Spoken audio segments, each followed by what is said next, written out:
Talafalava malo le soifua si mai le whaafonga I talafou. Mo atu se ripoti mai le asolo na lua se fulu o le taua I Iran, wa whaero mai le CNN le oso whaia Israel o no fuanga au tū e iei kesia Iran, ma wa whaero mai o le no fuanga au tū le alo ave nai le sapalai I te tonu o le atunuu, ma watiri maumalunga ai ma le tau o le suau. I le taniane o ospa inga Iran wa ta wai I ripoti na apia foi no fuanga o le swa ui Haifa I Israelu I se miso na fanane mai Iran.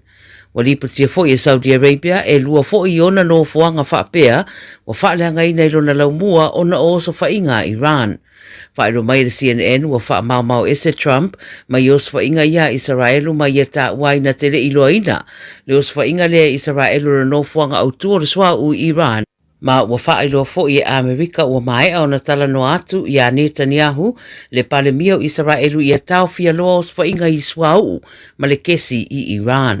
O le au whae tangata maari riu mai le taua o lo usiti a pea ma wa whaeloa ane fo I le panona ua sidia I le afe tangata ua maari riu I lo lato o tunu. I Denmark, whai mai ripote le BBC, o fita mai Denmark na ave natu I Greenland ia Januari, na nofo sauni mo le whapapai na vaenga e tu wa e se iwa alele po runways I Greenland, o na opopolenga I nene I ospa ia e Amerika le motu. O whamtalanga ia mai le walesi whaasaralawa le atunu o Denmark le DR, ma whai mai isi ripoti mai le Financial Times e to o lua isi sui o le malo Denmark na o lato whaamauni ane le tūlanga lea ai le to o tere ni tangata sasi la fia lea fuafuanga. O Amerika ma Denmark o sui umo le NATO, ma o le mataupule ia Greenland o whiwaiwai ia ia tunu e lua e mei se foi o Amerika ma na paanga I le atu Europa. Wa le whaatasi o na saunoa Trump e manao e whao wha malosi Greenland, ma wa le whaatasi fo o na te ane iai, le taitai o iai nei o Denmark.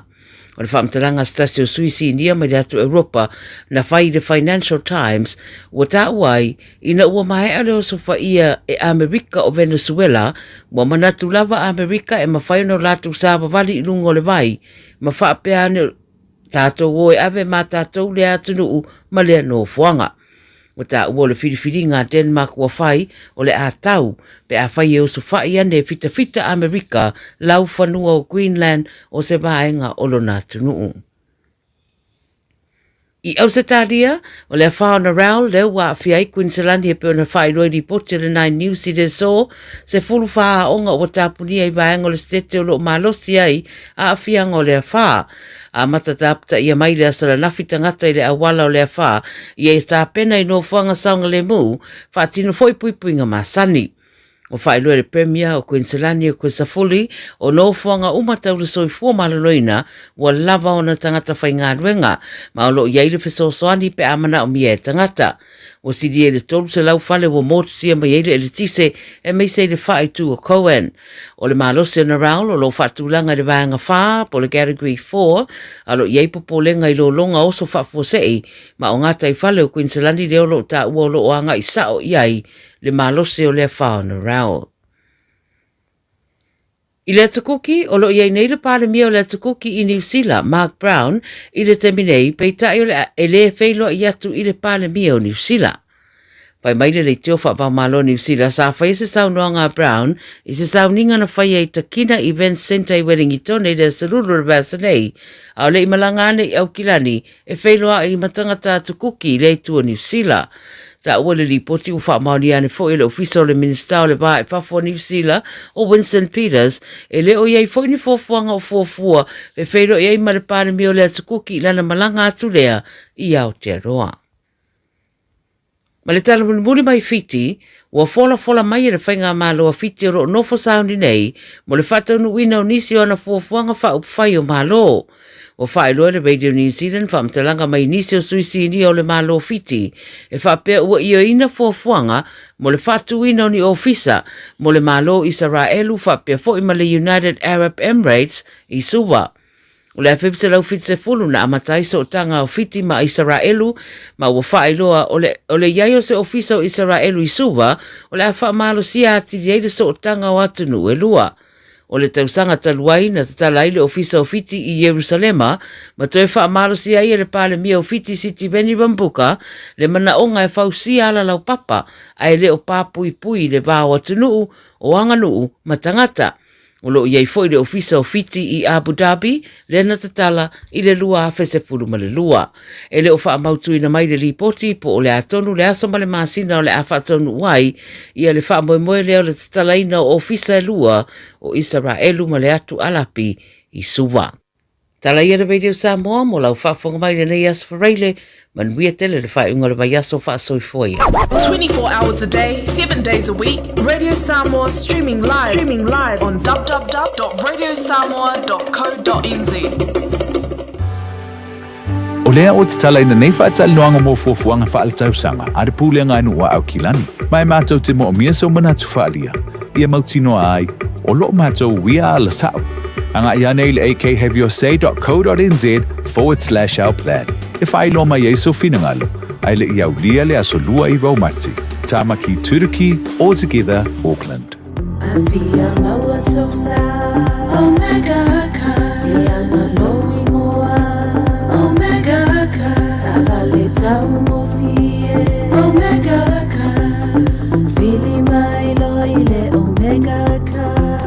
Omega Cars, lua selau Cavendish Drive i Manukau. Po le telefoni o iwa lua fitu 5 tasi lua. Susu mai Manukau ne Omega Cars. Umalole keisi le Omega Cars.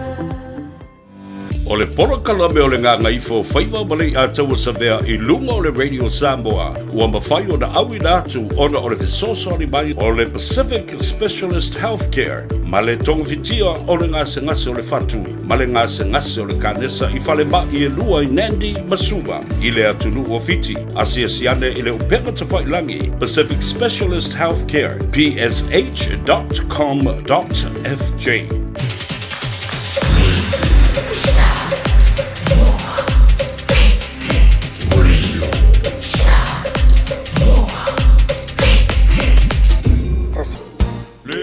Ja, o te fifia e whatalofa mo whalofa i a te oe le nei fo i vaenga o le whaua wina o le tautua le siu fongo Samoa, le Radio Samoa, se wholuli mai i watolu a mo i Aukirani.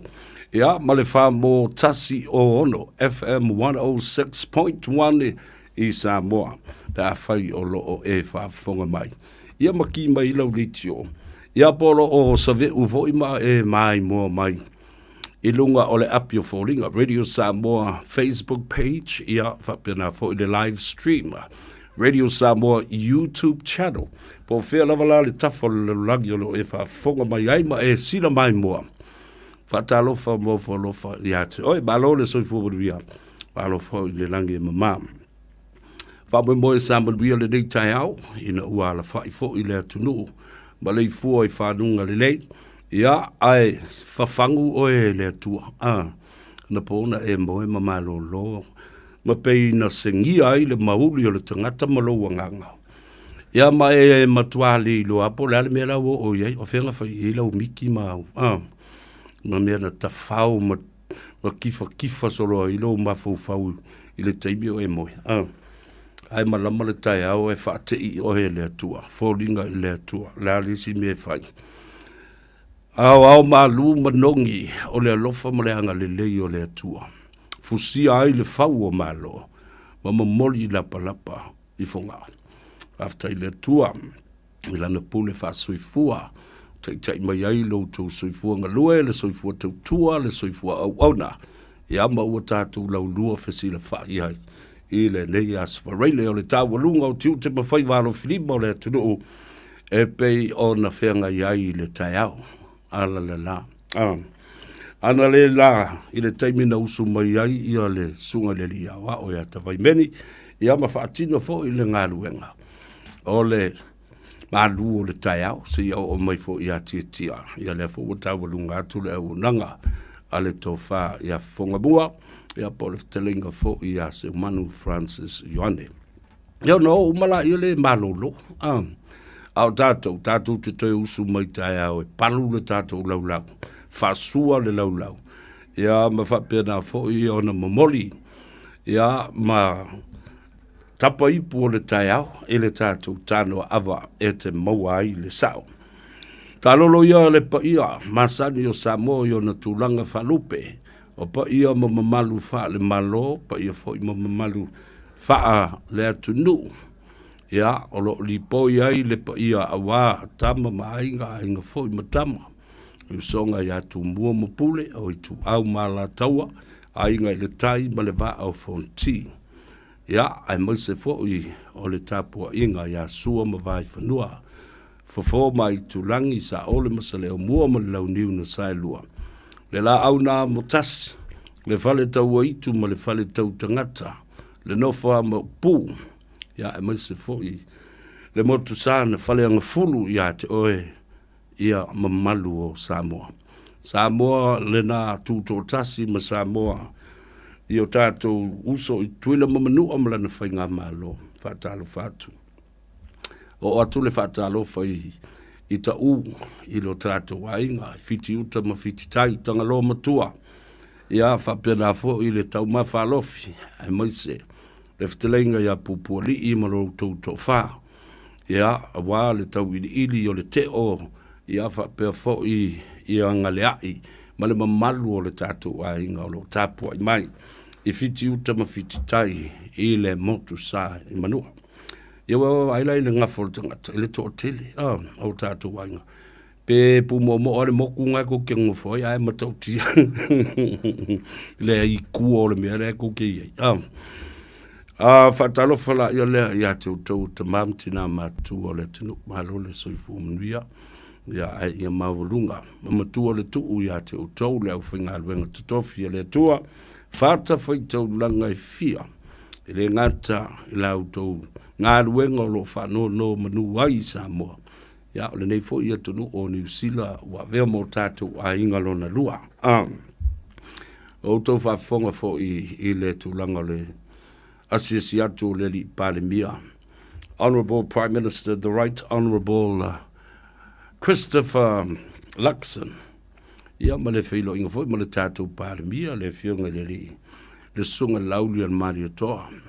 Le ua tea palota i vau fosi Schmidt. Vamai, ele o tātou ni wō, tātou te le toe wō, o tātou o mana whola le tātou whala o le ainga. Alala mea le whai e lisi ainga i tangata o le ainga, lisi ainga. O le kukuri aku mawhaki ki aku le ki poki. Ai, au te le tio fo i le ngā ruenga New Zealand, langa i fo i le lātou whawai, i fo i ma le lātou tū la whono e te tau o na lima teita i nā i tangata uma. Awa, au te langolango ina, ia le whaingo sisi au wala whaingo fia ai, malanga inga i le wā o tātou tangata. New Zealand ei ma Samoa, peita i ane. Wa uma o na whaaloaro atu New Zealand i le tūlanga, o le multiple visa. 3 years, nā wala watu ma le lua tau sanga, lua sifun ma le whaa. Masina o le lua tau sanga le na. E whai e le tātou multiple visa. Ia le fwela wa tātou toi tangi sa atu is a free emergency visa. E te taula, ona stipulate mai e New Zealand. Pe whape i o na whaile mea le na. A o tātou, e te tau o na oa o ina le tātou wa mio. O le ala mio. O le wha maoni ma le tau sisi le tu la fono. Awa, o le tātou te whatangi si atu nei, i le mea e whaatanga mai e New Zealand. A o le whaalawe lawe. O tau. Yeah, nisi. You are the culprits. Yeah, e sisi. E le o tangata umala e soria le tu la fono. A New Zealand ma Samoa i tu la fono o whemalanga inga. Ai, o tauna. O tauna lea walai o na poloka whapea. Ma whapea yolina ile meo le. We are struggling and we are suffering from wanting to be there on that special day, that funeral service, that wedding day, that celebration of family unity. Ulema fai. Osia, ona rau walilo o ia watu wale whafonga le tunu. tate ita I fua I lea. Ai, o taula I o a inga I e whaafonga mai. O lo tau tiute fo e man matafa I oile nā. O ta su e mai tanga tol tau a inga le ha mi uwa lea I nei ma. Fe solo tai. Fai e o mai to yo, vili o tolu immigration, o te lor me la no foi sale, o te lor me la no foi sefo. Fa bol mo le tuli fo ia. Ia to wa poro petrol se e anga I fo ia. Na pa wale na ole o wale me fai ai. Ona sila le malo ni sila. O lo o tatou tau ma fai foi. It is our responsibility. You know, tatou te sosoani ai e fo ia le whaafita uli nei. Au tau wone I luma o le ofisa tau te whetā ngisi ai. Ma au tau mata whaasi sia ai I le tūlanga o le tau a mō ina o se visa. Ma le whaatananga I te. So le nao na mamulo tua man stamp le visa sa uailo. Fiwa sue. Le lale na o le o tupu mai nei, le o sustai o tātou tangata, ai safa I isi o tātou tangata. Le lale na o papai mō le mata o pule na, a o le I o le teimi e vevela I wa, e umi se teimi o le hawhatalitali ai.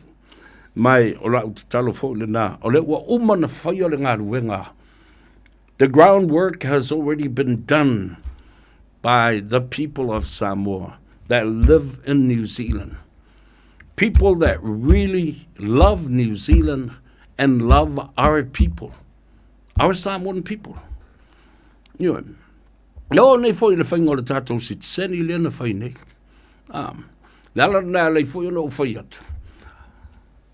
If everybody knows the proper channel in amalgamate, le le pulena, au mai o mafusia fatasi. Ia le support ma le lango Samoa. Le vai tele leo te aleo na o pese atu, o lea. O le fono fautua a toa Samoa. E leo fia hafe mon tupu tangata. Ai o tau vane vai mai I vane mai fia ma fia o tu ya tonga ma fiti ele lava fo la to support. Ai sea. Langa ele ai se la to I se fia nga. Ma New Zealand e pei o tatou. You know, we have a treaty. So we have these issues based on the treaty principles. Au tonga mawhiti, wawaila le tala tonga na whamenafi, I matu te langolangoina. Ia, ele langolangoina, ia le, au mai o le visa fo, ele le whaatanga, free. Ai lato te langolangoina, le whaapa u o le tau, e te tongi ele visa. So you see, they've come from different angles. They don't support the free visa, but they support, the amount to be at least affordable. Le tau o le visa. Ai lato te le mana o I se visa free. Le se sengala nao o finaunga mau tātou manatu. Tātou wāwaila ia lea, I awala talawhia ngai, e mawhai o na tutu whaatase e o tātou tangata. Whaingo fie la tau ia. Le vai tele, le whono tele a Samoa. Le whono whautua, lea ua mapo ma mao popo mai. Ele eise mea whaapolokiki, e whai ai. Ai tātou te o whaatase e whina wina le mataupu, the numbers. It's about politics. It's about standing together. Tātou tutu whaatasi, whaise mea. Ia le whaila ua Saudi atu ma tā pena al whono whautua. E mo mori I le malo. Tui nātu le fionga le li pāremia. Ma le kāpeneta. Ma lana whai ngā malo. Mana onga nei. Ina ia mawhai. O na whaia le whono whautua. Ma so o tanga matino. O investments. Tātou te ngā lulue ai ma iwi ma tangata whenua. Awa, mana tua wa uma o na whata ape uma seleni whaitau biliona ma miliona tupe wa uma. Na whai ei mea nei o Treaty of Waitangi Settlements. Tofu lava. Ngati whatua e o na ia. Ele nei o tamaki makaurau. tainui, la tau te ona ia, ele lea e Waikato, ma le Bay of Plenty.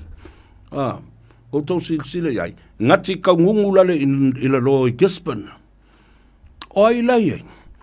O alo o le whanau atu le tufunga, ma seu manu tafa ma yapia. Na o mai i nei, i le tausanga e awhe iwa se lau. Vai le telo tausanga na mai. O mai a tamai tai au le leila, no nofo, i le tupu o king kaungungu na lo. Nai ai ngā i tangata leila lo.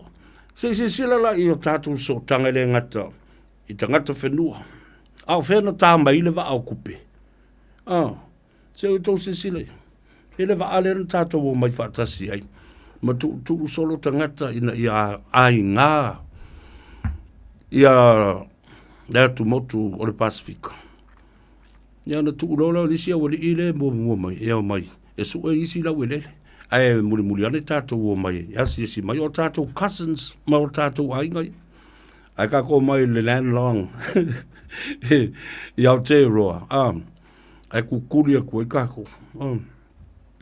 So tanga na.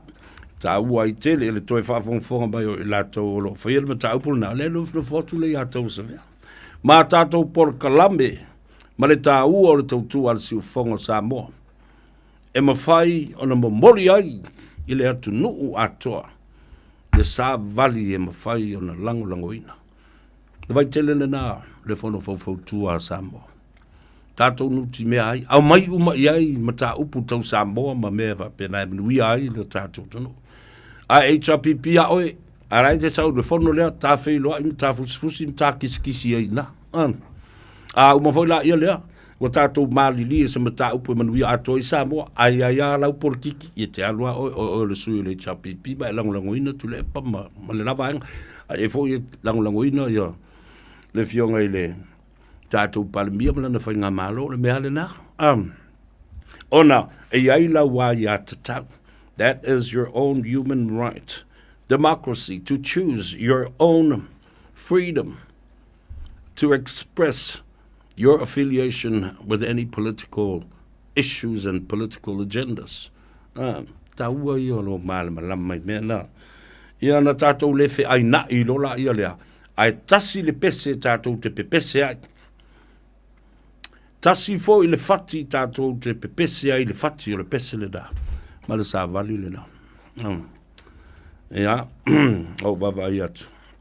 Walau manu ia, leisi fo i sui, o le a, wa uma na longolo na i tu malo, maali di e uma fo i ai le i tu malo. O le a ngai i o, e lango wina, le whainga malo o le fast. Ioi, lau tau whafonga i le vaya sofo. Mana tua umana o valo ia le bea fo le ile al ose atu ali o tai seu ali au te le ta ua tua le ngoa aya manu i foloa aya na falo lo mala observa il tata le il por kala mele atu sove le vola vai la ke o va la uri mai la kilo sola po o ai fo ile ua o tala no mai le atu sove o le asvalies mai lana vai nga fight Wa umana longo le tu malo o mai fo ia le tu malo mo le ufinga luenga tutofi le tu ma ainga nu pito nu ma fai ia o le taimile nei e te tau ai ona e a ngai atu le mea o lo ua tō ai le fale o tautai ma lau sa ai o la tau Faiva alu le mea o lo tufa ai le manai ia o le manuia le namo o e malo malo ainga, malo nuu ma, lo i tu malo. Ia tau si eia le asonga fua. Ole a tuai mai se tala mai Samoa le asonga fua. Ea wa uta ua tua loa tai au. Ea ma ai kamale le ia mai kengele le. Ea wa musu tuai loa ia te oe tai au. Ia ai au tau si le fia. Ea wa sulu mai la le. Ia le sui. I le nganga i Faiva, toi suru mai i le porkalame o le tano ava. Tu salava pe o te le iai Samoa i le whaingol campaigna, le suilia. E whai atua i lunga i nei i le tātou porkalame o le nganga i Faiva, ma le tano ava tai au. e ngā pāifo ia le komisino whai ngā palota e whaalawi loa mai le mea le la tupu au leva ona tatai nanga fo i e usi le au le angi le matangi o whea lava e angi iai le matangi e whapena fo i ona ustai iai le au e tutu mai la nisi pati o mai e whaise sui whaasanga tau le sule matau vama le sui lea wa umana o mimi loa atola ngona ma fōlinga ma nganga o tangata o loutou tofi lea mea sa o altala nale ua vatu nei te mele nei te nofo mai mawhauwhau ia lau assignment na le la e whaita tala hai ma e vili solo ia ma e tek solo masu e mai sole ka fifi po ili tangata lea fo ua ngata ua mai ele ata ua sa vea lea mai o te tau atu o le teimi o te papai e whaile campaign le sui lea tot sila fo iai le meo o iai. E si I lunga, ma whatiti e le maa salaf. Nanga te le to mai maanga waala iai le sui lea ma lo utali tonunga. I le ma whai lava ona le apo ina e lauri. Whapena fo I le nganga fia ma le nganga whaafitai. O le whaafale tui, le caucus, ma sui ma malu uma. O le pati wha upwhai. A le wha tua I le atua Samoa o tasi. Io e tatu ta alo tua I mea whapena I le nei teimi. Well, to keep you in suspense. I'm thinking, what, who, in which district or which constituency and why is this person walking? Mea nare, no vai atu. Man tu fo la mai le teu te nome. Se fo male valu alon fa u pos fo male. Fa uta o tou vavalo ma fai au tou miti e le tau. Ele ni mea na mai le tua. Ele ni musmusunga fo na le ngang. Au fa fia na fai I valo anga ale atau sa veam. Ma ta watu e ye le mea le atu. Ai sa watu. Ono le nganga pa I o le tua. Ma le maa losi o le vai o leo. Oi, ka fefe. Tato amata mai I polokikia a Amerika. Ai mo mua la utala. Fa malulu atu o tato le whelua I fo I maleli I satini. Ia po le malu fo I o le malo le sunga I atu manu vao siki asiu. O mantu fo I o le so lana sapati. Ia, e ngotolo le la sapati le kalesia. A sofitu le toia fiu mai. Ia, ele ngata fo ila ilea. Ia, wa misi ele fa popongo le tatou por kalame o e ma le tula fono. Ele tau fa mana tua ia, o ele ma le tula fono. Wa ilo le ia le me sisi ma le me e sa o te tau na fai. E te ilo lava oe le mea e te tau na fai e tausi ai le tula fono. Ai pangalea. O nisi o tātou te soli ma le mauti noa le tūlafono. Tātou te soli ma le mauti noa le tūlafono. Mai e te le kea foi. Po o le a le meo o mai I a te oi. Some of us knowingly, intentionally commits a crime.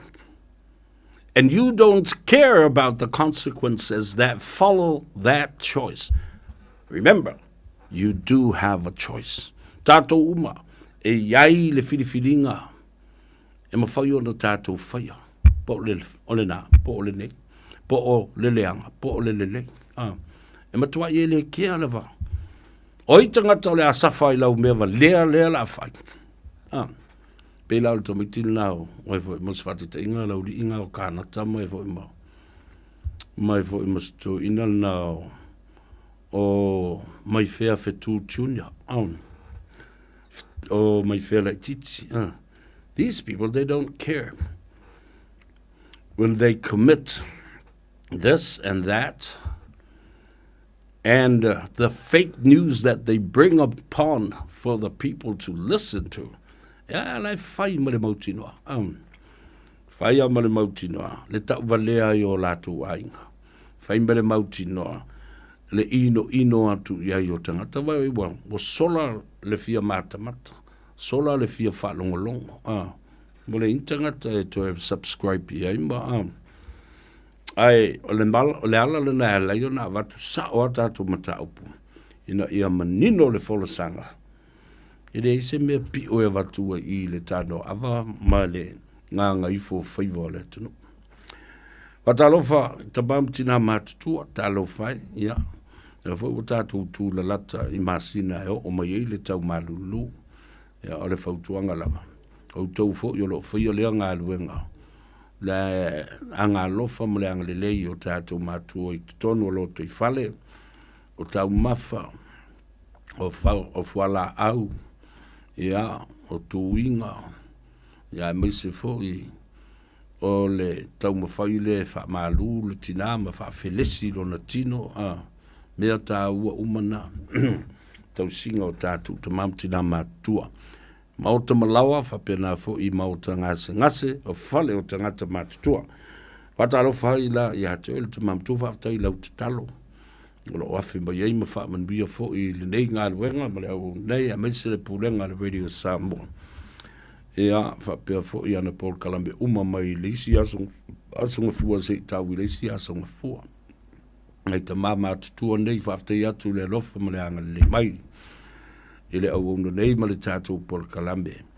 Le ta maa ia au mua ave, ia ma le tina ia au auna, tua fine ia whai tete, le no fua alo ma le ai ngali.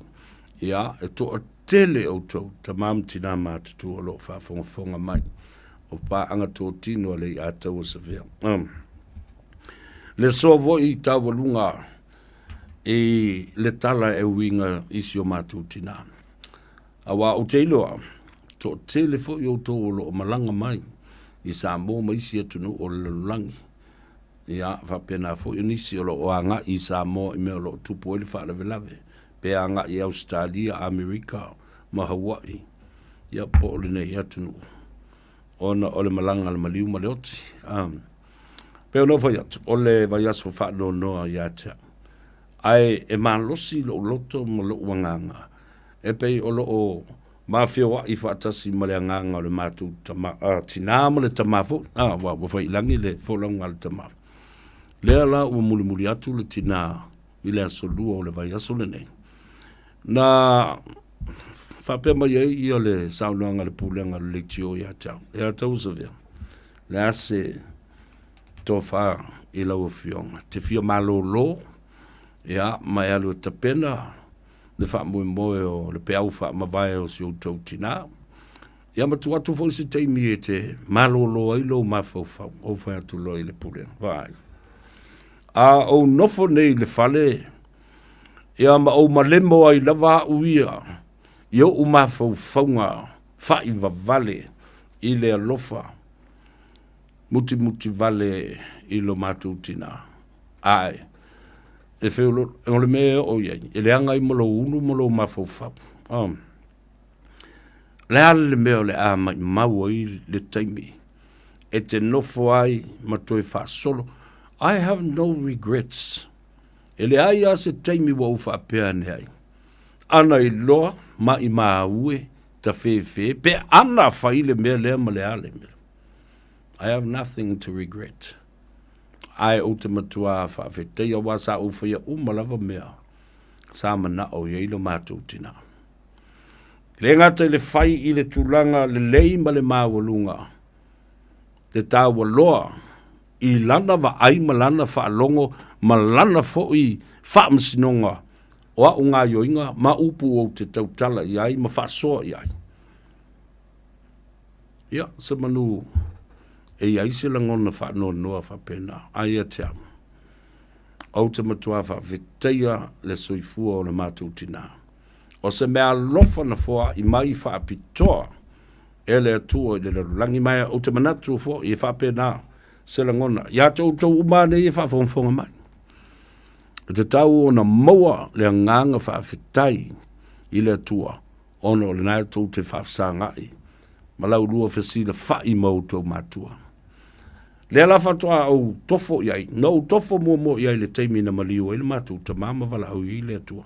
That was the first time.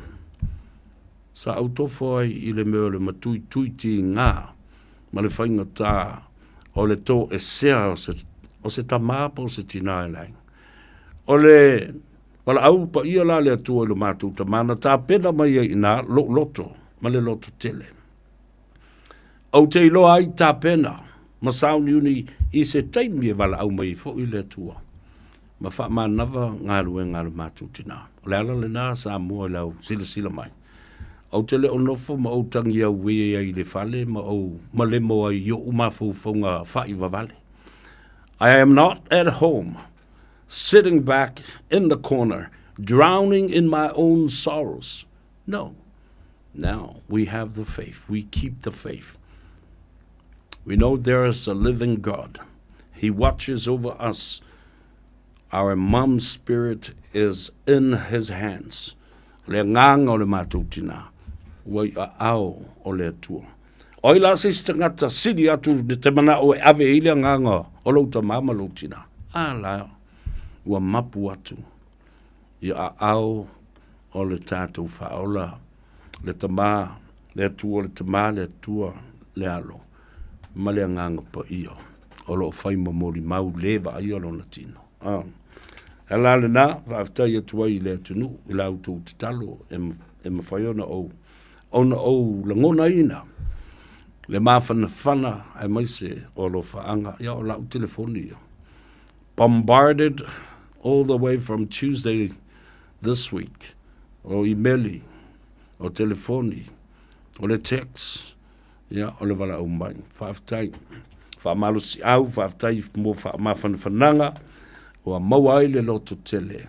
Ia, e mawhai ai, ono mai. Whai le tātou ngā luenga. Ia, e se mea tātou te toi popole ai. Ai, amu ia fo i a ula tau ia. Ana le ai nei o tātou matua. Ma le ta i tama na vea mata i ala i a te oe maa. Te le lope whapene wa lewa na e o tima pala lo wa ai o e hilo. Po fea se mea o e le loa i fwai, ma e whaaseva loa i nei fwai. Po fea se mea o loka i fwai, o e ma e whal pui. Ma whape na fo i o na matua po longa lo o langa. I lo le i loa whaawasenga se mea. Le ta i ala le nāna whai o tātou matua. Lea ua whai langi le whaulanga. Le tātou tiute ina i a whaawau. A wā e le o ni matua. Ai sua vai. Pe fu e sua vai. O tātou matua o e na lātou ta pena le sua vai le aswa na nafi. Lea na whausia ai le tai au le nei. A wā le tai au le lumanai. Mo isi au ngā tūpulanga. La le meo e whai. Tātou ta pena le sua vai. Nā oa o mai o tātou matua. Ina ia tātou wola o si taulanga mo isi. Whaftai tina, e lo utina, wha pele. Le tele wa o onga lele. Ia waranga fo o lolu matua o le pele. Ia, mate nofo. Ma o mili o na lima, mili o na vai. Ia ma matali ye. Wa fo ia fia. E wha longo. Ai tala noa la na tama. O le telefo i o mata upu mate whasoa i. Lefo i e masani o na u whasoa i le atunu. O na o se tina sa whamniina. Ia o onga. O se tina sa whamniina. I mawhauwhaunga le lei. O ana ngā ioinga ma ana ngā luenga le ana muri mai i ate ia. A fo i whawhonga mai le toa tele. O i la tau nā o tauina i lalo o le alo filima o lo matua. Wale anga lava se lo makua e whaasa wātere i tangata. I me se tamuti au. A tō wawai whore ai alo filima o le mātūtina. Tu sa tu whātasi o alo filima le na mawale. Mawala o i le pōa tiale. Wale ngō fusu na o le mātūtina. E ngai a tiale. Te waia tu lo watui le ofu vai fusu o tiale. Wale lona short i le fiafi. Na i lo fo la ia la fine le la pingi e Charlie le sonai.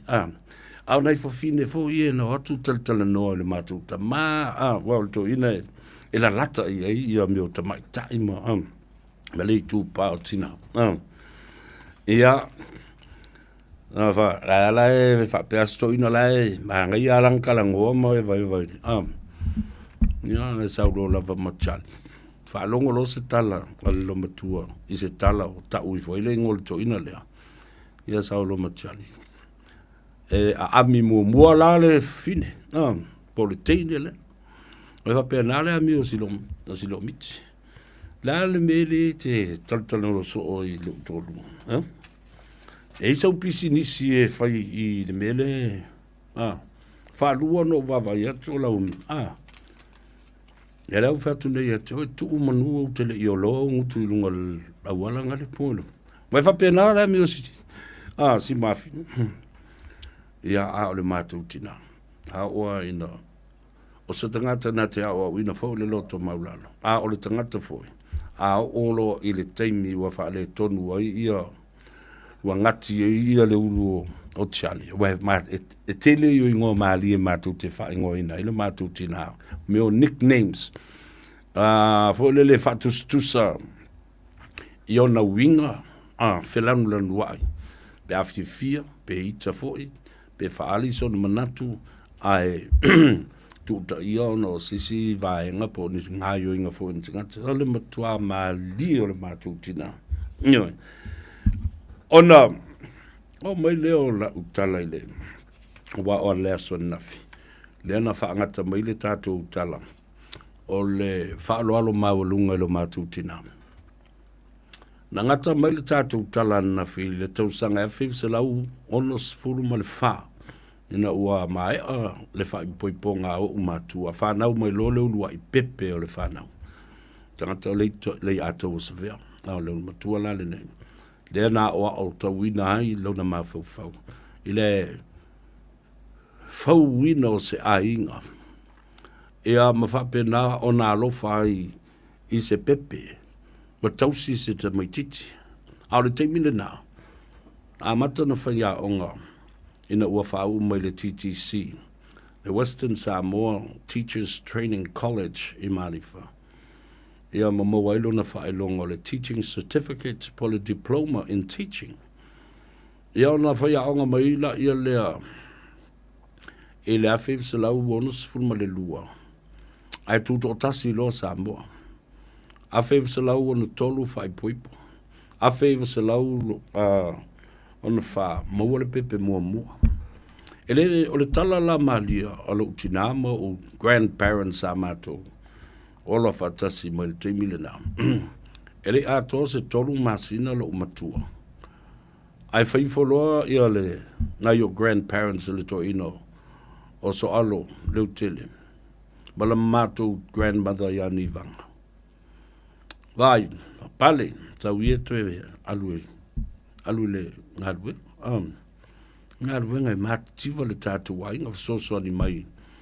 ile tatu wai nga ma me fai le lotu ma me fai le no uma na to e alu ai le o tina I lona potu wa onga ai tia ile tamaititi tolu masina I lima o ona matua ya so alo le utele manivanga e tausi ya o le pepe mumula le tausinga le to ina male o matua le la first grandchild mai ilo utina olo utina e tupunga mai o le tamaita ilona se fulu ma le tasi o le whanau e to se fulu ma le to tolu to lima teine ia ai to avalu tama wa fai langi malavala le folaunga le to se fulu ma le to lua na to toe ai lea na o le matutina a lea na faa ma nava ele tua na ngā luenga ele aso lua o le vai aso le nek ia mai la ile sfulu tolu umalea o le waifo uma ele o le tangata muli la leo le whanau e to sfulu ma le to tolu lea wha to avala au iai le atua I le vai aso le nek Mai la le tala. Ina ua toi fo isi o tina. Vavai. Ai longa ua malo si le fai lele. Asi o tina. A lea ua toi alu. Tolu masina le matua o le pepe. A lea ua alu le tina e toi alu. E fai a onga. I pesenga. Le a onga le lotu. Ai tango lai fua mai. I le afe iwi se lau ono sifulma le lua fato atuto tasi le tato o tunu. I le tau sanga le nei afe iwi se lau ono sifulma le fa. Lua afe lua sifulma le fa. Lua afe lua sifulma le ono. Ia. Mo tele na tau sanga. Ono sifulu ma le fa tau sanga. O faya onga lo matua le nei. Ua retire fa alua le matua tina. Mantua fo Samoa te 5 lope 5 we retire. Faya onga mai ale o lo tina. Ai o tuu le pepe lea la na ulumatua awa unei. E tausi ele toi ina lea o lona tamama lona tina. O iopu so alo intia. Leu tele. Ma le mātou grandmother e ngoa i hani vanga. I loa ma la vai mota ma vai yala ma le whane. Ona o seu ngāli i le toi ina ma le ona matua. O i la ua o ni tangata whaamlia ina o la 5. I le ngā ruenga o fofo wha Samoa o tau la sea Samoa. Ai mai se le mātou ta māmatua. So se tāle ni ai le toi ina le na. O le whato sanga, o le peli tangata, fofo ngau, tuli a itu, tangata fo i e leo ulufia e te monima. So se mai, o le itu pa o ali, ni afa pena fo i, o le fifi pa u. Oka se tele o ngase sa fo. Ia malisi taleni le na le toina. O le mele a wao mai o vai ma lau la au, o lau o la au, o a o la au, o fu o la au, o su o la au. Ma fai ia na vai nga, le wa vai le wo mai I lo u vai tau. O lo fa ngā solo mai pēr wha manuianga na. Those are the indigenous knowledge being passed down from our great-great-grandparents, our forefathers. Ia rau mai lo fo tu pulanga ma le tātou vai tau le alava ngā solo mea. Ia matu watu fo ilisia ngā tu pulanga ma tau watu ia I le recipe o le whaingo le vai.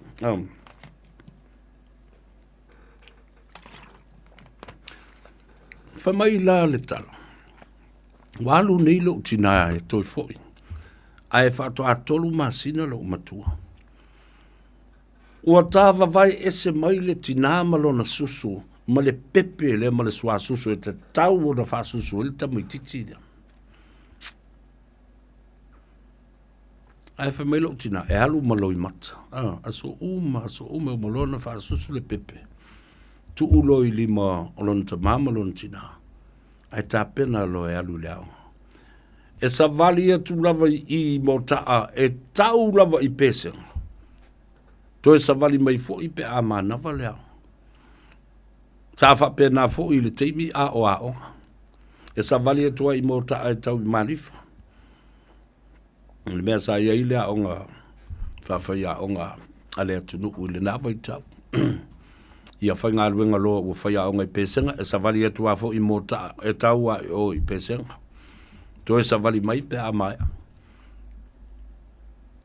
Le mea lai malia I le whapatama. O lewa na utango wha mau I lalo. Wa tupu ai.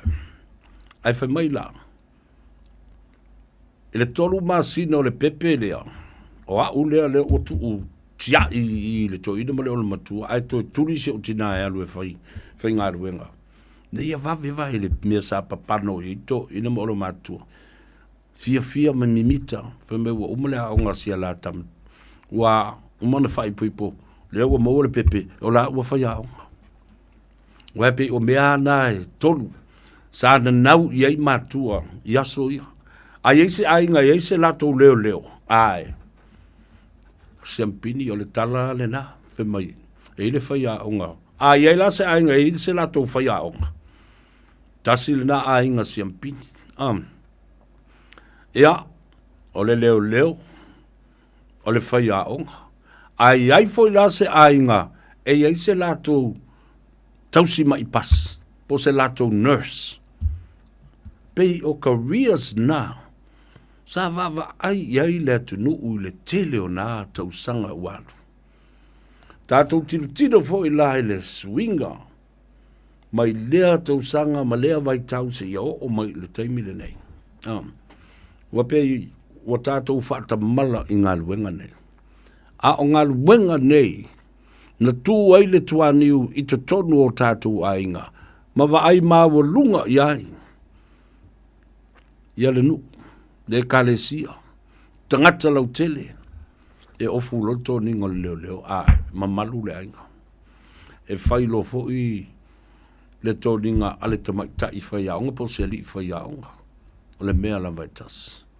A whailo fo i le mea fo le peipulo e loa, o le nurse le, malona toninga fo lea o le tausi mai pas, po le tausi soifua.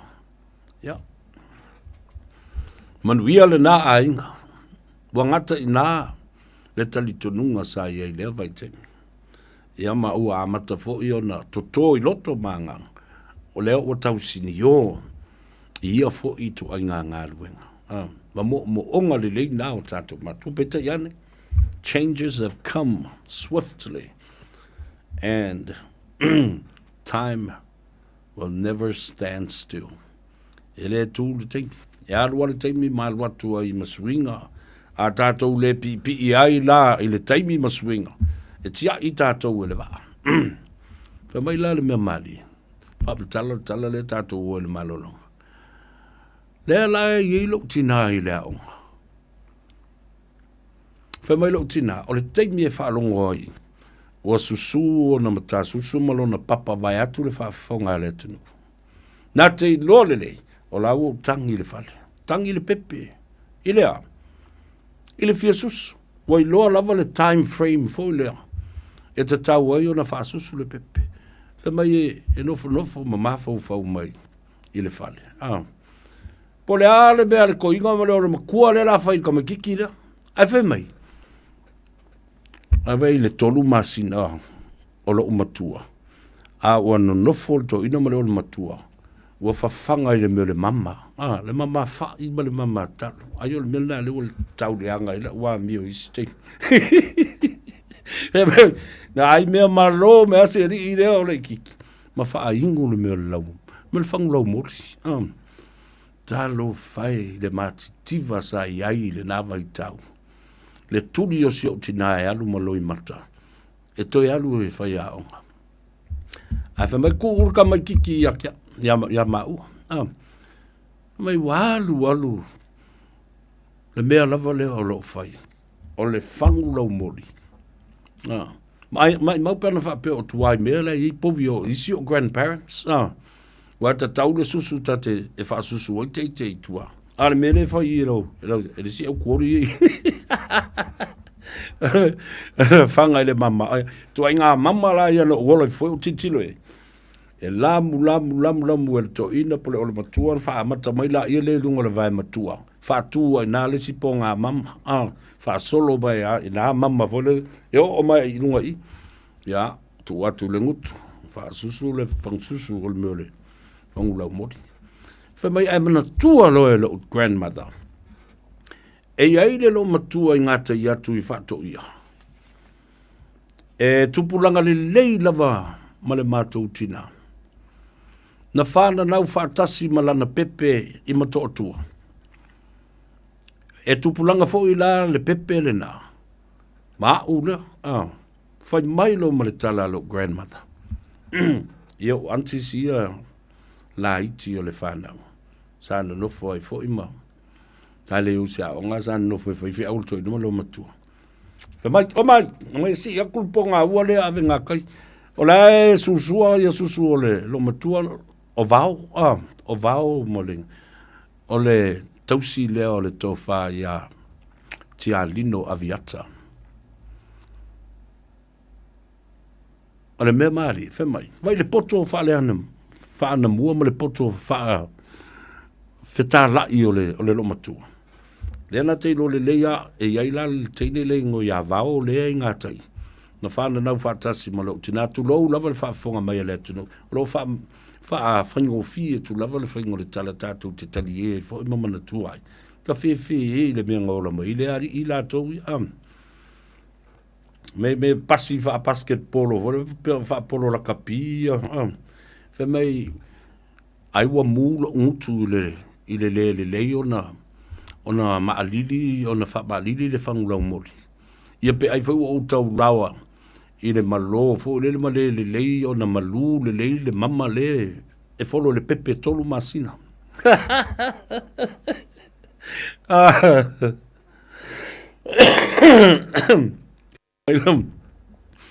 Wa mate ia la wailo grandmother, e le teine no ia vao le ngata i atu, le ana whanau whatasi. E tupulanga la ma ua ma le teine le tama le teine, fa mai, ia, la iei vao ngata i. O mai e si, ia kulea le ave ngaka i e whasus whai a vao maria lona whina ngalo. Se a vatu alta mai titi le se i upe i ona susu, vatu le whaafonga mai a le tunu. Ai o susu ona susu wala i lana pepe. Wa tangi le tamai titi. Ia le tangi ai ua mū le ngutu fo le whangurau mori. Ana o lola ia le ngata i ave ia. E te isi lo matua o vao. Masito ino tialino aviata. Watu tu leo te mai tai o antilina ma antifale sa pai tu o fa pele pepe. Ma ia fa fenga roi, a fe ia. Fe fa pale. Fa mai la wa lu te fenga lu. O ia lu la fenga lu, a fa fe le tamale na. Fe mai mai. A fe la avele tam, fe mai. Fe mai o antis. Ma lia e antivau. Tuli mai o e so alu mani vanga. Pe ma fai ana vatu le tamai titile. O le tamba fa pale. Le tupulang le leia malau. Masi au pepe le na lua whanau whatas. O le ngola o le pepe a vau. O le teine e ngoia pepe. E whai lava mo utua whina. Mau si osi e lava le nei a inga. Ma fua mai le mele. Le pepe le o tia i. Alu le tina e whai ngaluenga. Ai au mai e whaasusu e le tina i a vau. Talo whai wa whai ilangi le fōlaunga. Ale nā fo i tina.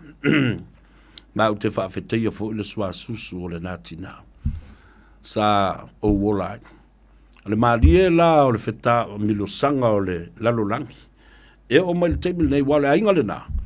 E lo lotu anga i vini fou le kalesi e whakasa. Pe lo lotu fo i vaiala le whakasa i vaiala. Ai i le teimile nei. O le si tamale lo matua le nā. O vau. O lo avea nei ma epikopo le mato wa rota. Do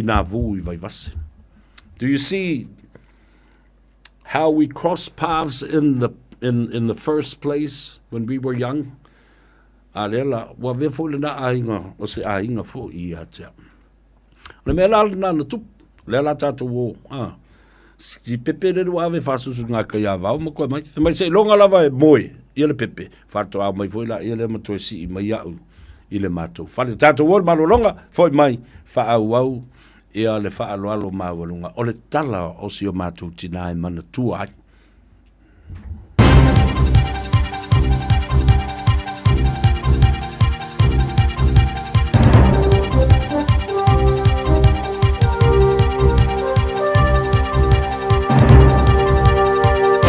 In this update, the Oceans and Fisheries Minister Shane Jones is being accused of looking out for commercial interests as he tries to push through a law change.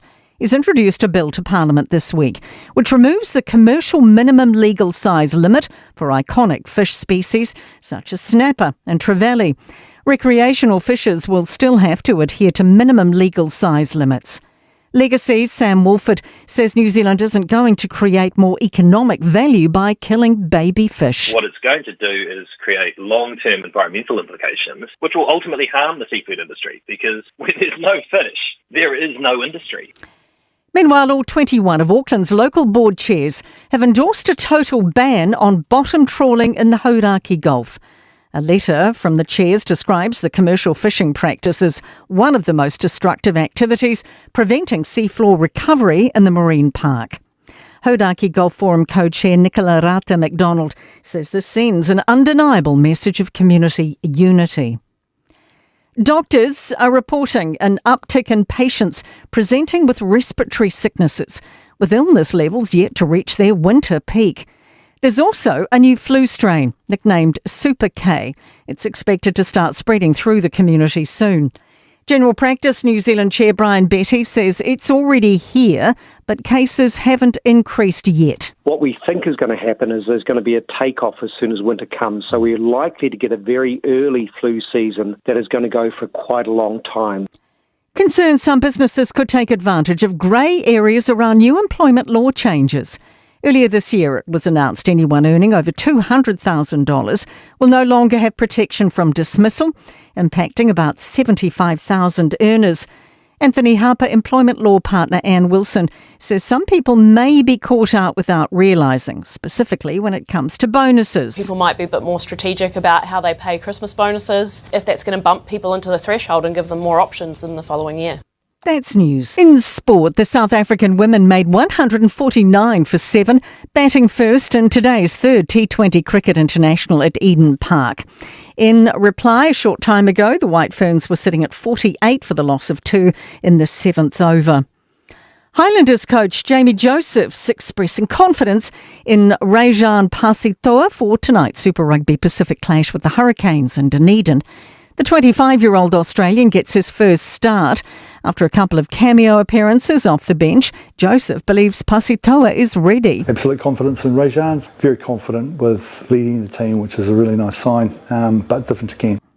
And that is sport. I'm Raylene Ramsey. Tasilima Ivatolu Amo Radio Samoa.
Afifio asimale patuma ainga tolu Baliu mai lawana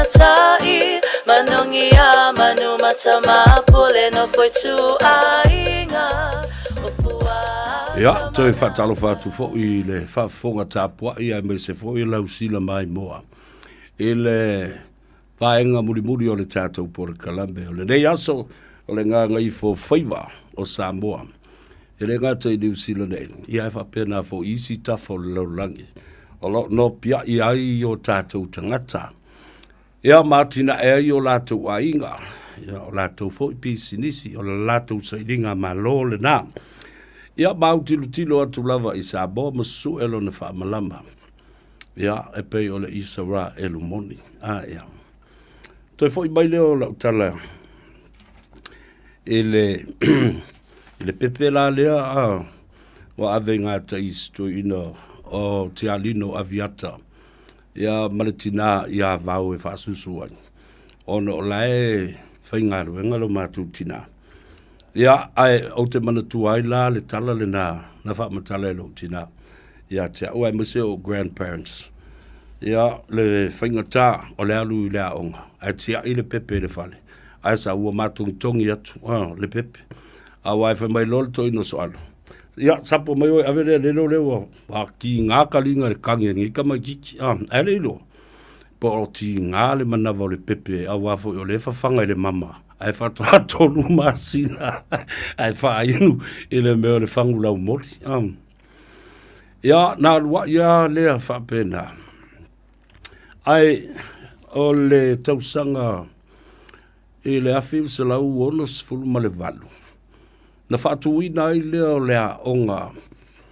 Ale e ka le sia mamona I to tonu o vaivase. I le whale sa whai ai I le lotu. Ai ua whao ngafo I e whai ai ma lea onga. E ta o le vaivase Navu Primary School. Wau nala sa anga I mai lom whaatunuina lo tina. E anga I mai e whaatu lea onga na. Ia mga lua e lava o se whai a onga. Se ia o e le tausanga e whiw se lau fitus fulma le lua. Na wala wina I leo lo tina. E foi. O leo toe manatu lo te maa. Ia na ngā ruenga sa whaatino. I le estate tausi. A Samoa I le tele o tausanga o mawai. Ia ma na konkalate faufale. O le toi ina sa le lei o na tomai. I le whai ele tise ma le palama ma le faufale. Ina ualu ese mai le estate tausi. O le mea la utupu. O le wala uina o le mātou tina e foi. E ngā lua I sauni atu lea onga. I sauni atu. Lea onga lea le kalesia mamona e tū le to ngā vau. E alu atu lea wala I apia na alu atu lea tū I sa alua fata. O na alu leo le au wala fo lea maa E alu I utai I sola ua manunu masauni atu. O inala sa umi se teimi sa o ola ai. Ia malu matu te ma atina e ai loa. O le talo, o le popo, o le fai, o mea uma, o moa, o le ele isisi e fatusalia ia le whanganga moa. Nei malu matu te O le o langa atina e la lea. Na tua I loa I le ele ma whaatoanga. O le talo. La lau sila fia uma, la le whaalongolongo uma mai uma whapeato ina la e sa o le leia le tala le nai whaile tamal nao savia. Na o le to o lua I la ua malona tama. Ma le au manga to tele a so la ua basa lua whata ma manunu. I re ai masisi e afu e lata ni o lato whaatoanga I le tama le nā malona tama. Nio. Le aise beo so la ua ele tu o se puputalo le ato malona tama. Le whanganga I tua, le lua papua, le papovi I luma. Whanganga e ngata ai whanganga. Ma o lala fole na e leo na nau peo lo loto. I atina e nei. O atina o moa, o pua. O whaato anga, o talo, o wha I o le koko. Ia, o le nāwa I tau. E re ato se I tu la e te taalo I whaise sali mata. Tu sape na o le ono ta la ia le tupe mauai. A ua maua le whalaua o le kalasini. Ia sisila la I tua. i le mamao, o le whato ale lei nei awala. Ai pe o ata solo whanua na ngā oi atu umai I. Le whalongolo, ngā oi matu I mo taa mawai ala. I le ala kalapu fo le tutu. Na whasoso ani, I le amo ino a monga mai tua. Ia awale maketi, o talo, o le tawanga, o luau, o popo, o koko, I le astora. Le olanga le nā sa ola mai I tua. Ia maa onga ia I le onga. O le onga le tonga vau. O le kolisi o le tonga vau. Anga ila u whamtalanga I le. O le tausanga e afe iwa se lau valus fulma le wha. Na wha ato a whatau nuu I loa le miti a le malo Samoa, 1984. Wha ato a whatu ai lea o le Uluwai University a le atunu. Le papa I ngala ngala. 1984. The Samoa National University was born. Whanau mai le tausanga le nā. Ina ua langu tasi le tō whā a le malo. I le vai tau o tō whilau. O le a whātu wina le universite o le papa I ngala ngala. The National University of Samoa, NUS. 1984. O tamaiti a onga na whaau whale ai I le teimi mua. The initial take-in. E na o le whase furu ma le lima tamaiti.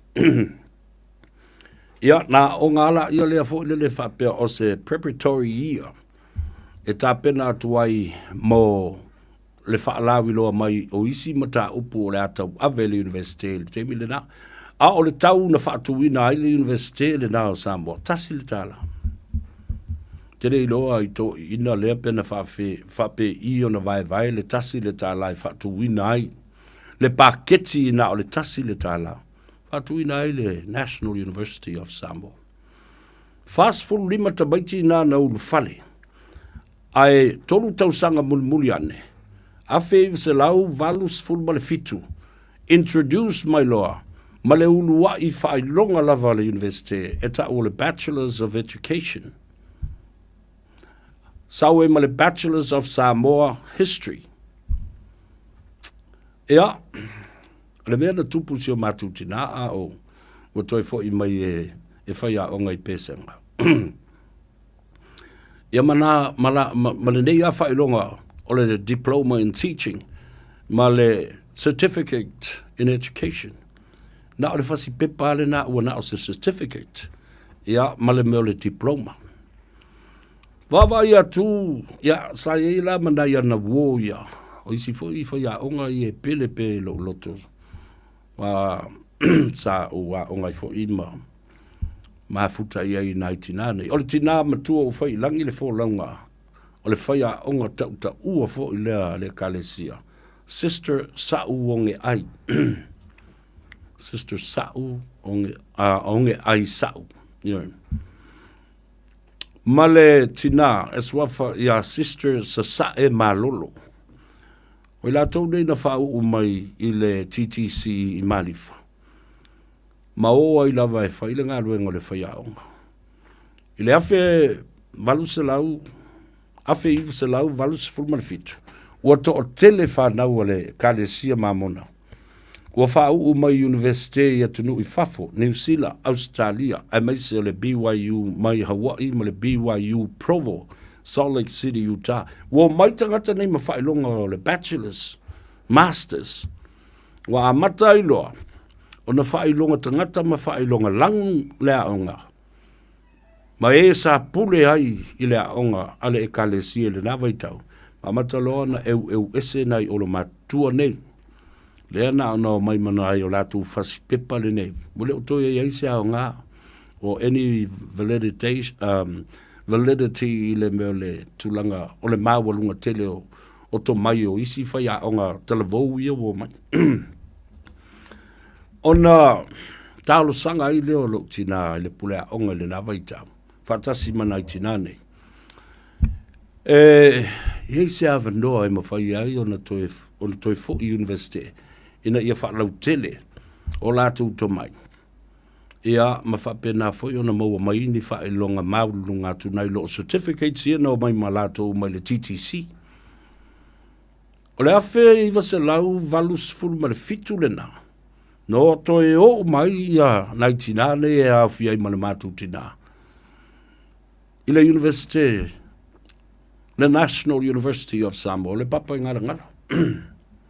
Ma o mai lava e whai le ngā ruenga whaafaya o ngā part-time i le kolisi pesenga ma le elementary school.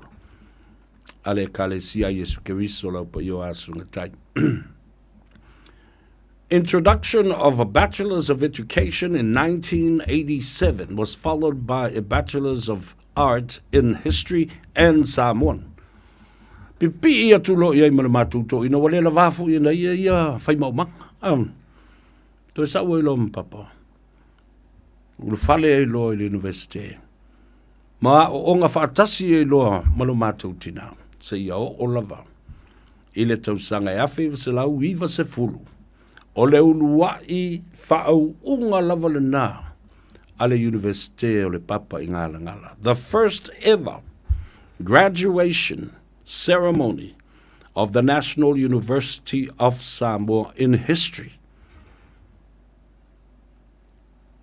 Na sāwa vali whaatasi ai ma whaau whaatasi ai. O se teimi mua fo i lea i le tala whaasolopito o le universite. I le ngata o le lato urua i whaau unga. Ai o se teimi mua lea ua whaau whaatasi ai se ulu ngali.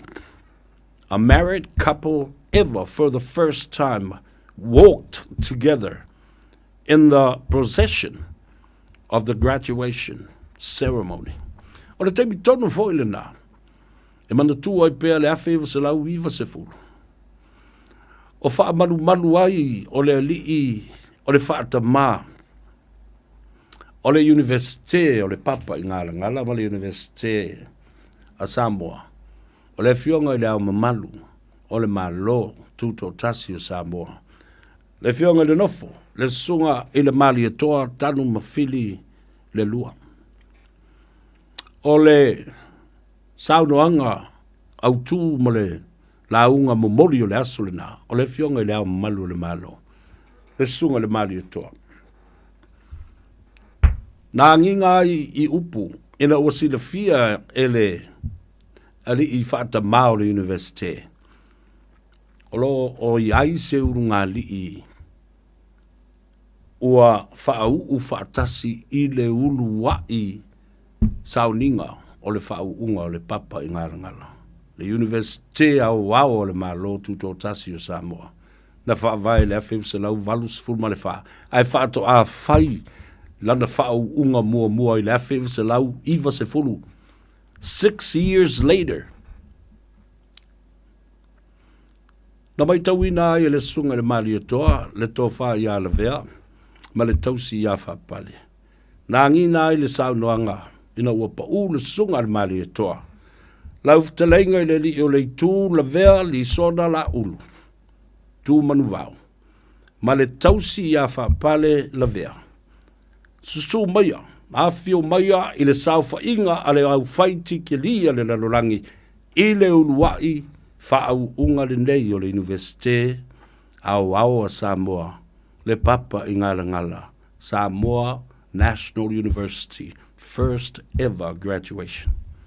Ia na whau mai leo lo matua malana Bachelor's in Education, a o le toi ina Bachelor's in History and Samoan. Ia o le tala le na o le mātūtina. O lona a inga lona lua. O le potu a onga. O le siona a inga, o lona a inga. Ta pena mai ai le whanau ma. A o lona a inga lona lua lea. O le potu a onga. A inga lona tolu, o le whanasa. O le maota tāpua i o le atua. I le ngata i le awa oina o mata upu o le mawhauwhau. Ta pena ai le whanau. A o mata upu fo i wha le anganga. E ta pena ai le tūpulanga ale e ka le sia Yesu Keriso lau pa i o asunga tai. Ma le mata upu wha le anganga o le seminari. Ia, o talana o nai, o silo matua o sisters a sa e malolo, na maua foi lo na Bachelors of Education, fa ufa atasi ai ma le lo matua. Ma le, te mai tai whai a o ngā sister o nge ai sau, another recipient of the Bachelors of Education from the National University of Samoa. Ua whai I langi umala, o le mātou tina, o le tangata muli muli lea, o le toiulu teia, o le lātou tūpulanga o whai aonga. Ai, o se nganga siri o na o whaaftai ai. O I lātou nei e to alima, lātou te malanga whaatasi e no nofo whaatasi, e whai whaatasi mea aonga, e wheso soani fo I lesi, ai maise le wo pele ma e a lo tina. Le fionga le tamaitai, professor le fo mai, Dr. Professor ai ono whanafi. O le si bea na mai tawina I le tupua o le mātou tina, lana sa tupua nei tutono se ainga, malosi tele I le wha Samoa. Malosi tu maanga wha Samoa, le ngangana, le launga, le awaluma o tane, le awaluma o tina matamaitai. O le ngangana. Me alofa umaia sa iai, I lo mātou tina, ma lo mātou tama. Oni tangata e wha me melo, I le a oa o ina, o le ngangana, o le muanga ngana, o le vaonga ngana, o tala tu o le atunu, o la unga, o upu o le atunu.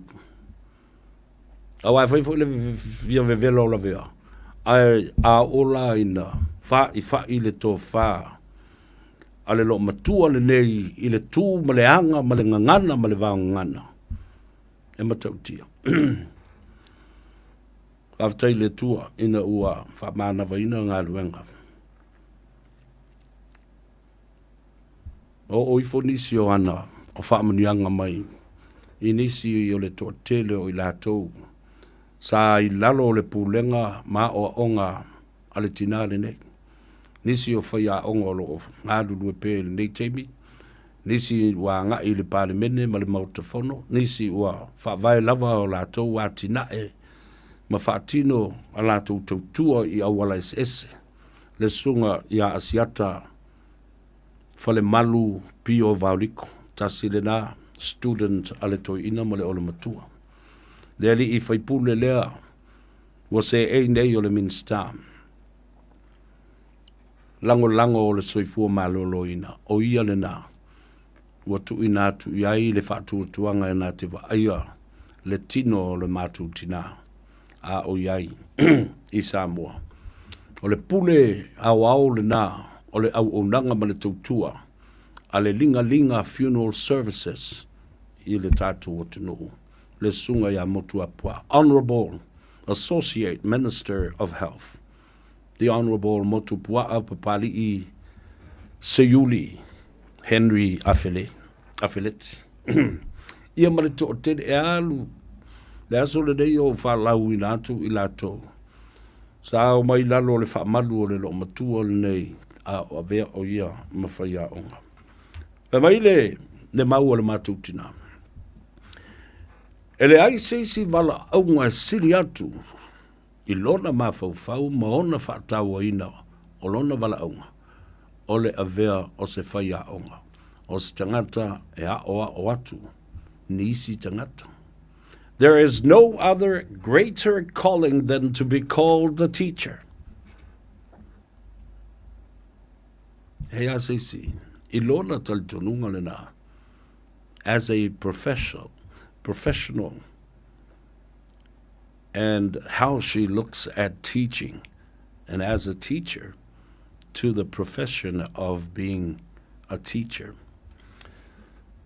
Nai motunga awhana, manai matati alna, I leo langa a oa wina o le mātou tina. Ai mai se fo I o lana tautua. I le, e maliwa tu nei lava si o mātou tina. O lo a vea pea mawhaia onga. Ai pangalea, ia, ona o le finingalo le tua.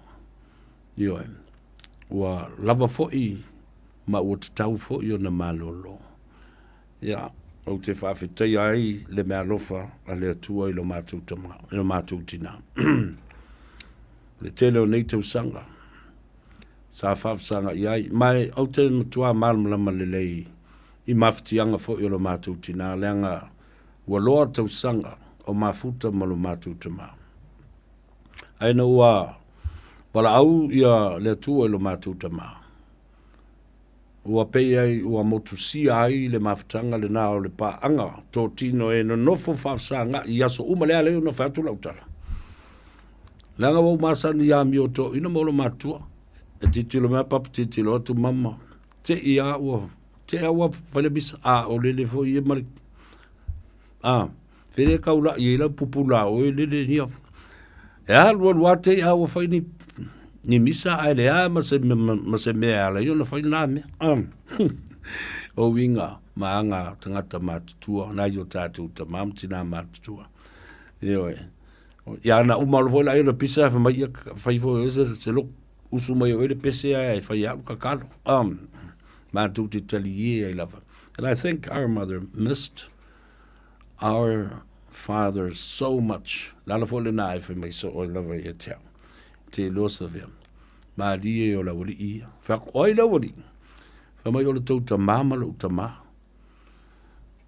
Whak ea. Wha mai o le teimi lava mo ini ai o mata. O wawa ai i la wali i le nā ua o mai. Pe o lai o mai i la o sa o miti po sa o.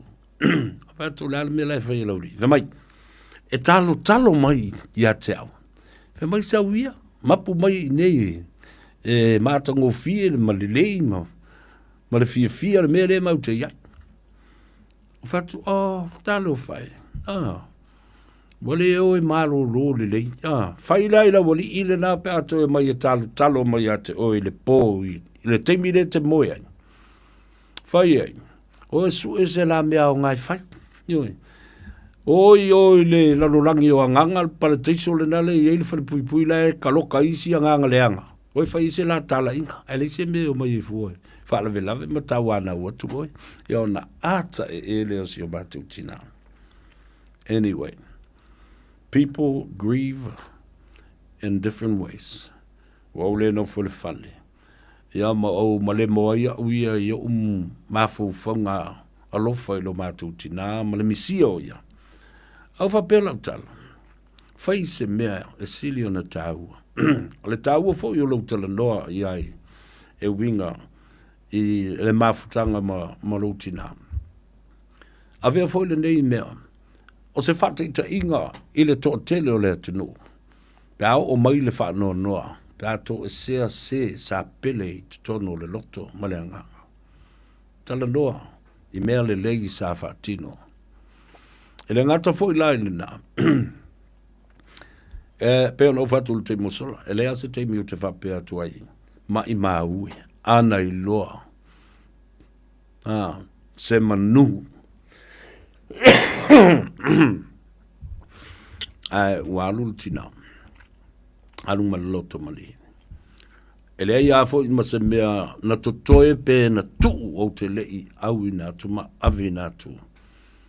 Ilo utina. So I have no regrets at all. Let's foi mea. Because if I'm young for I mo wa umai le tausi I le tina. Ia, ale to vai mai foi la ia the Pacific Easy Money Transfer pe o le Rio po le Western Union. Wata toi la ala atu. Awa o le tupe I le amatanga o le vai aso. E lafo I le lomatua. Ia, ma le tupe lafo I le asfareile po le astonai. A walana tonai. Malana se fulu wai e totongi I le asa. Ia, o le mea lana na. Ai e whaftai I le tua. I lana whaamianga. Sa vea ai o mātou mātua. E maise lo mātou tina. O se wha moenga. O se la mepa sa tutu masusulu. Ma wha mala malama ai mea sa mātou whaia o se whanavu. a mese lava o le ulu matua ale tina o le ai a fai fo yo ro ia nisi o whanau malanga mau mai ona o le tulanga lava lea o le vala au pa ia le tua o te o folo fatu mo o tau wapena fo yo na ofo ina atu fa mai senga ma momoli atu fa ma fanfananga awa o te mara malama ele fai ngofie ia tafi mamala ne tua I whai ngā malanga o tātou mātua mai o mai iai le wala au. Ai tātou turi matai I wha moe moenga masini au tū sā lātou moe miti iai. Ina ia hau iai le tātou whasoa. Ina ia ausia ma ia taunu. Toi lusful minute I le tā leo le I tū lai ono. Whatalo whātu se o tina o loo whalongolongo mai. Mai mo mai ai a o ata mawhaila na pinko fionga le fuatino fa mele a via e sera fa talo fatu alo le so I fom via malo fo le loto tele le tele o ngase sa fionga iai ma oe le tina pele ya manuel to pinko manuel to fo ma fa talo fatu le fionga ya to filau le a ngā upu alo le malanga ya va pena fo I le fionga totoli to filau e whareima sambu ya male whale tua fo I le tamaita I ato rise ya mai se fo I le malu tau ma oe ya ma auto umalawa whatalo whapitoa lava I la uteine lea Semaya hi Semaya uncle says hello and is doing a shout out for you this afternoon on this show. Ya o le tala lea malenga whaloalo la tātou wo I le tātou malolonga. Fo I mai tā walunga le Gagaifo Faiva o Samoa. I le nei fo I aso whareile. Hey, don't be that guy or that auntie ignoring a sore throat. This isn't just some drinks and lemon tea in your sweet situation. Untreated sore throats can lead to rheumatic fever. Nobody wants that for their family, eh? Go get your Pepe's sore throats checked at your GP, school nurse or pharmacy. It's quick, easy, and most importantly, free. So come on, whānau. This summer, take care of your tamariki. Get it checked and get it treated. For more info, hit us up on socials at Stop Sore Throats or visit stopsorethroats.nz. O le porokala me o le Gagaifo Faiva malei a taua savea I lunga o le Radio Samoa. Ua mawhai o na awi nātu ona o le fisosori mai o le Pacific Specialist Healthcare. Ma le tongafitia o le ngase o le fatu. Ma le ngase o le kanesa I whale ma I lua I Nandi Masuva. I le atunu o fiti. Asia siane I le upega tawhailangi. Pacific Specialist Healthcare. psh.com.fj. Ua mawhai o na awira tula polo kalame le leimo o I aso taitasi o na o le langolango malosi le whale maliu a se alo le atunuu o ese tātupu Funeral Directors I Manukau City. O kalame leimo o he tālo whalawa. I saia fast food o lana whai ua tōru sifuru manitasi. A o e whaatalitali I le alii. E toi whaafowina lo lātou malosi. Lātou jesi ia e apa au. E pei o aeto. I le susuenga I le manu lele le nei o le aeto. E whaatusa le aeto o le tupu o manu lele o le vani manimo. O le si malose iai le aeto. O le aeto mawhai o na lele maua lunga lava. I se maua lunga e le mawhai e isi manu lele o na o iai. Vapela iai le manu lele lea e whai mapale tui o le aeto, o le manu lele lea o le oreva, o le ami o le oreva. E lele le oreva nofo I le tuaua o le aeto, ma tui ma tongi, pe ia futi le ulu o le aeto. Ai whapela e le popole iai le aeto, e tua ia le oreva e whaila na amio. Pau le awala le aeto e whai e alu ese ai, ia le oreva mai lona tua ua po lona tua. O le lele lea I lunga le maulunga. Luma lele I lunga. E o lo I le vane manimo lea, wa le maa nava I le oreva. O na oso o se lo le oreva mai le tua o le aeto. O le winga tonu le o le olo tusia mai e le profeta o Isaia. O le tangata ono sai ma whaatari tali a o whea ngai ma ti ngā ma whainga tāo le olanga. E le vale ase taubi. E iai le saurotonga ma le manuia i lona muli pea ma whaatari tali i le atua. Ia e tā ua lo tātou mataala ma ono sai i tamai o rewa ia o loo wha lave mai ia te oe, wha ti ngā mai, wha vai loto mai, po a malava ni winga o loo te mai ia i tātou mai ia te oe. Ia o le me sili o tātou ana whai. Tātou pipi i a Yesu whataritari le wha pipi apa au Yesu. Ona tātou whele le iai le maua lunga lawa.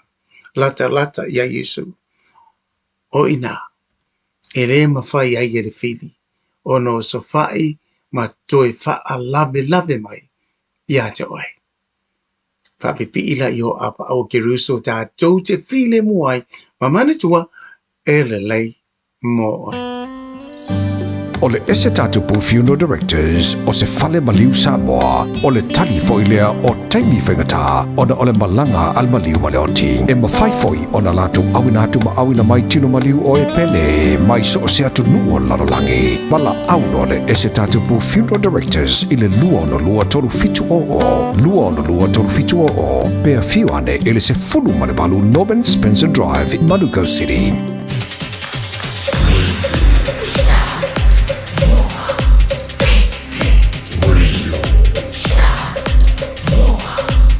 Gagaifo Faiva.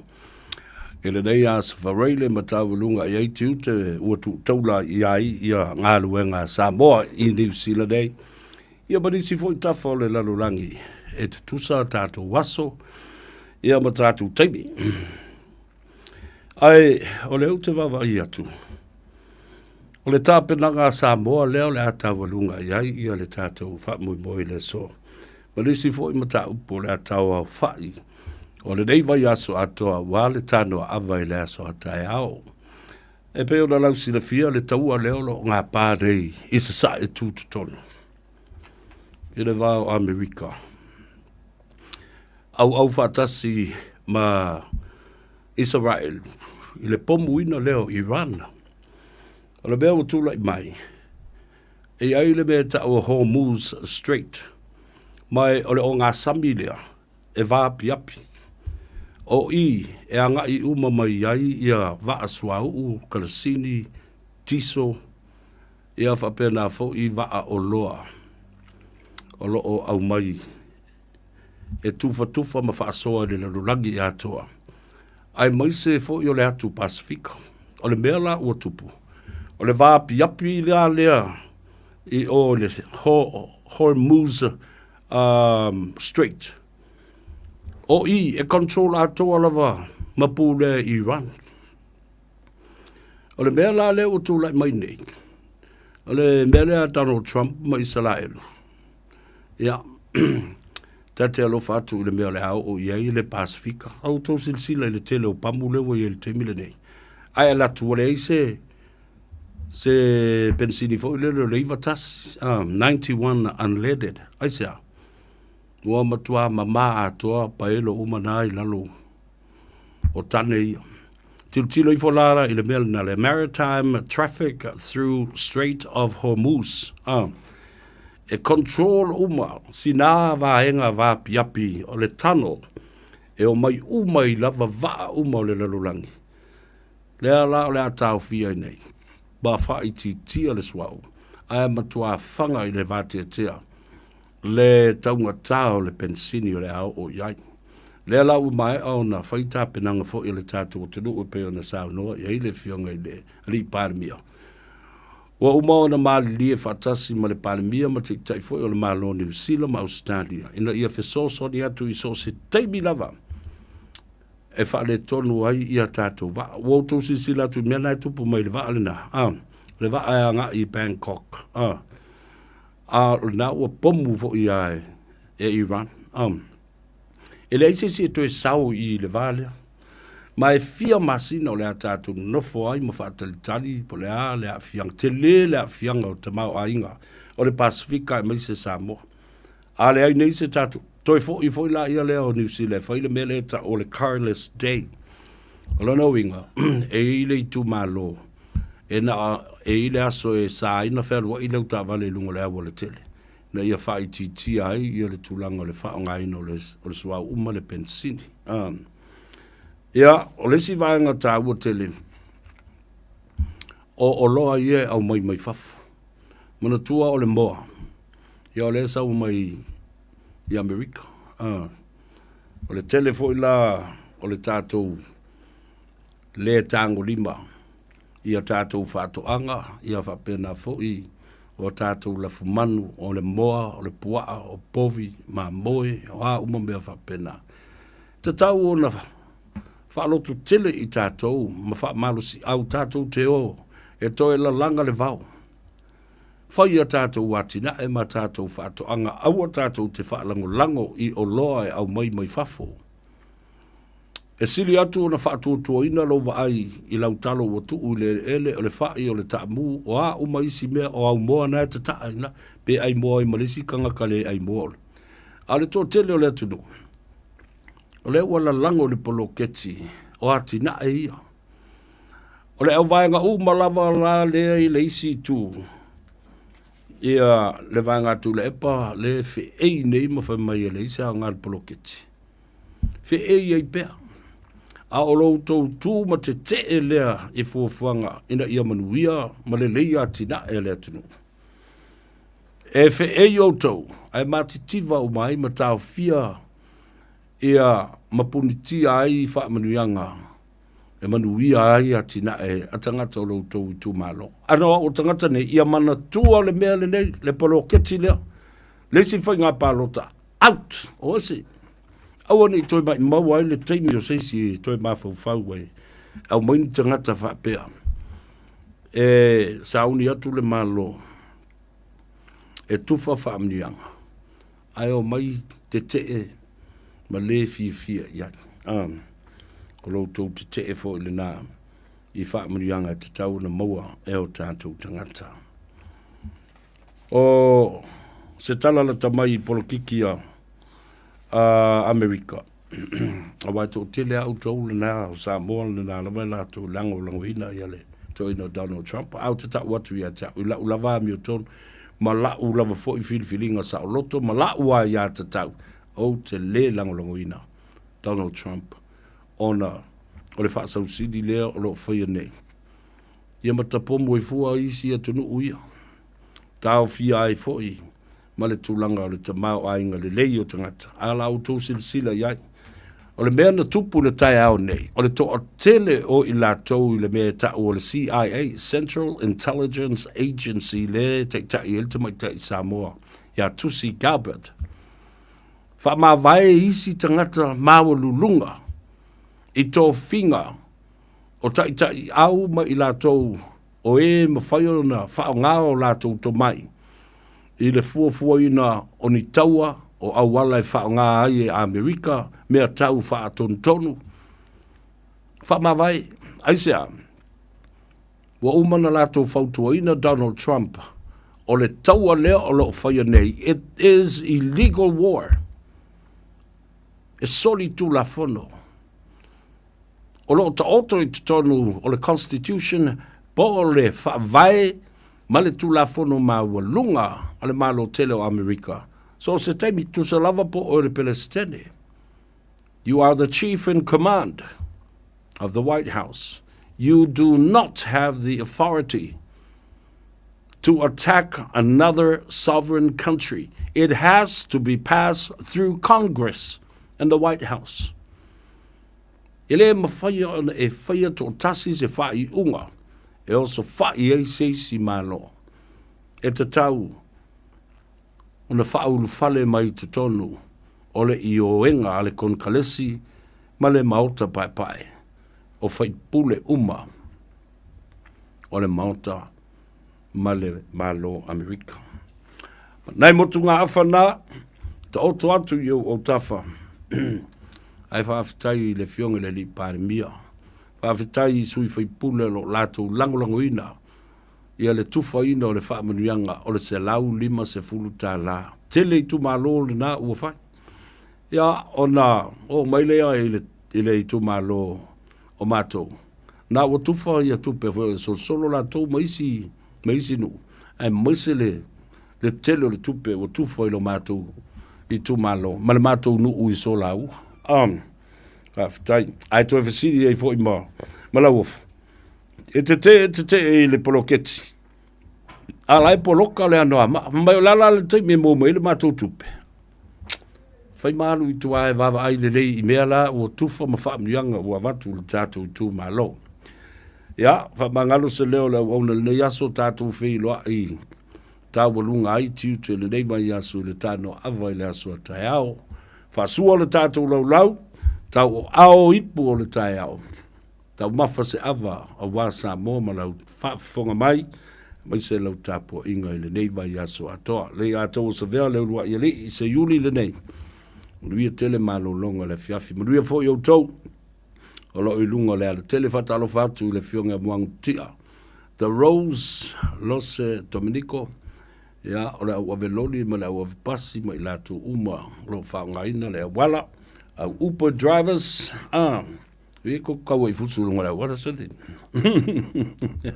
Lava papale ma tu uava noa foi. I leisi aveta avale valea le nale. Tinanga na fai atu. E fai mali. A lai fai ale meo le fisi yo I lunga le awala. Wa lava le vale tas. Yo, never fatu savea. Le ato lava le vale tas. E lua lope tolu ni vale lunga le awala. Ya. Ona wawa I lola ia le pe a fusu vale I lunga le awala. Ria tele le tātou tunu. Taunu umale manuia I mauta malawa. Ia fa pena fo I tali ngā sua o le fiafi. Mausi ngā taulanga.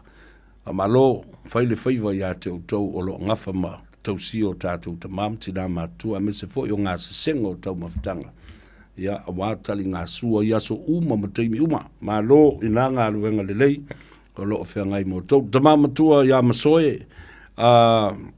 Josefa, whātalo whātu le tātou por Kalambe, whāpea fole te mai tā ia Fortino, Erolini, Vai Singano, Malitama o Folen, tātou ainga. Ia mise na ita mamtina matua paanga to tino masani lei ataua. Ia tātou whelua I le aso. O tala nai winga yo tātou tangata le nei vai aso. Those are the stories about our people this week. Ria tfo I lau te leinga se umanu, whaftai mole ngā ruenga I le nei vai aso atoa. Whelua I. Whasui fo ia ma ia manuia. Wafia ai lome, wafia ai lome, lome, lome, lome, lome.